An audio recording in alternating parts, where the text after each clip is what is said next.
when it's time for me to go to school, it was hard because I needed money to eat. Then other kids was eating, it just make me feel bad. Got a knot in my stomach, then I ain't paying attention in school. Just wasn't no purpose for me to go. And is that kind of why you got into selling drugs? Yes, sir. Tell me about that. Yeah, it was just, you know how it is. Well, some people know how it is. Just being out there, you ain't got nobody. So only thing you got to is to turn to is the streets. So, it just seemed like you build a bond with the people on the outside, and it seems as if they care, but as you get older, you see that, it's like the blind leading the blind.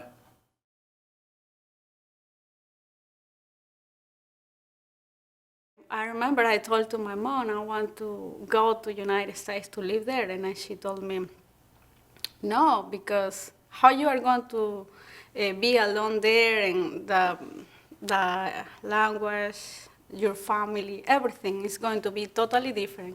So she told me no, and I was thinking on this possibility always, so this idea never was gone from my mind.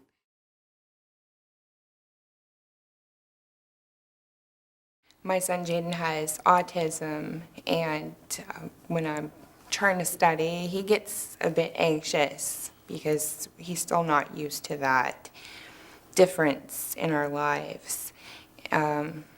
So he's knocking on my door every 2 minutes for something completely random and honestly silly that he wouldn't otherwise be fussing about or worrying about. It's just really increased his anxiety, and as a lot of parents with children with autism know, anxiety is a huge part of it, and life changes really exacerbate that.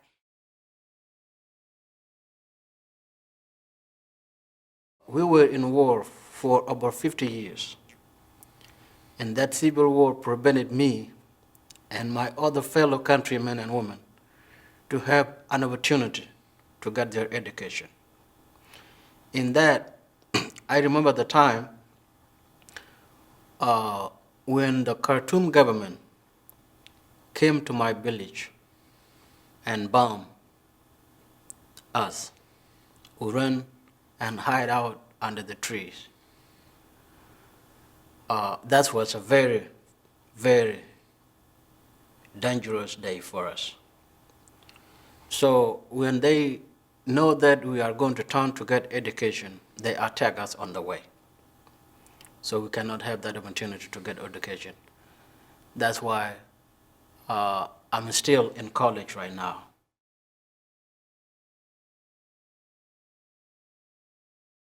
When I was young, the girl didn't go to school because it's colonies from North Sudan, which is it take a long time for South Sudan to realize.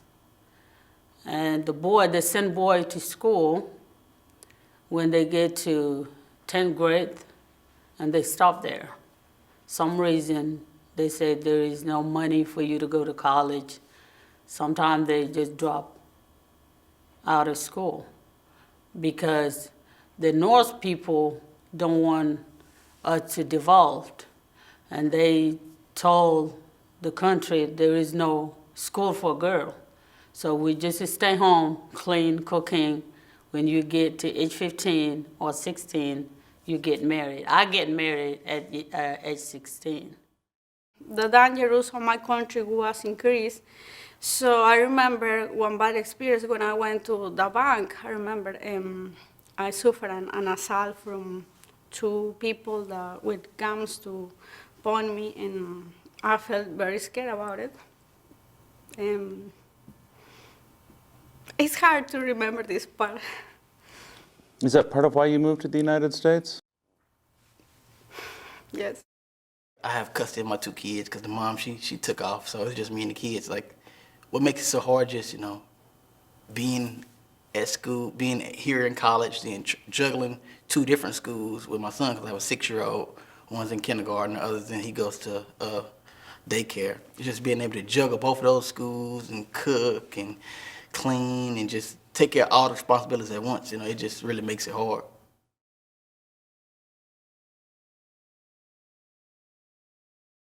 Are these challenges you've had to deal with for many years, Seth, in terms of pursuing your education? Yes, sir.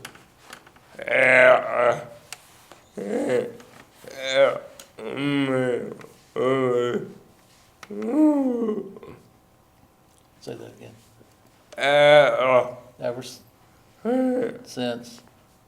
Ever since elementary school.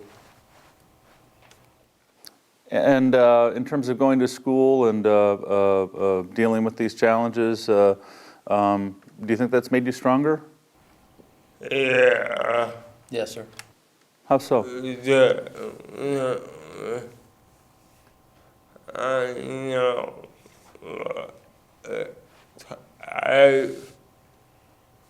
You know what it takes to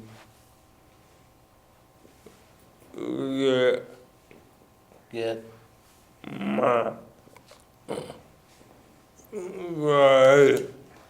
you know what it takes to get your grades.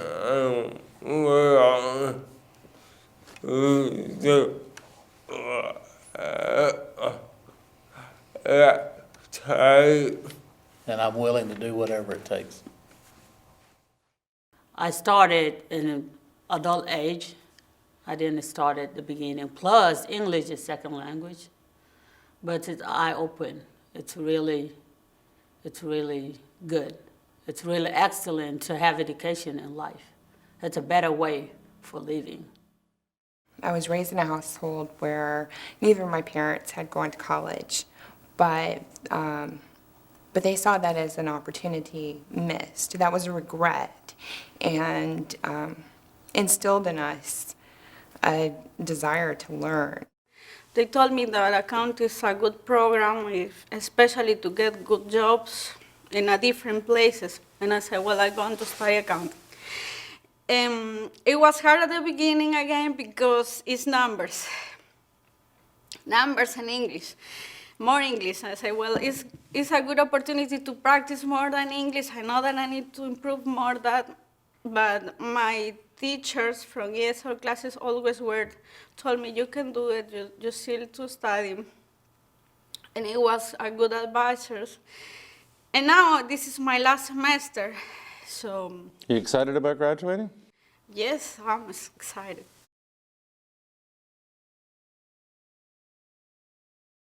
It was really hard at the first time, because I remember that my sister told me to go to high school, and I didn't want it at the first time because I know that I finished my high school in Peru, but in this time, it's like I feel like I made the good decision because I know that I'm learning a lot in high school, and now I'm still learning, and I think that I'm doing good. The fact that I did not go to school at the very, young age is challenging me here. Plus the fact that English is my second language. Why is education important to you?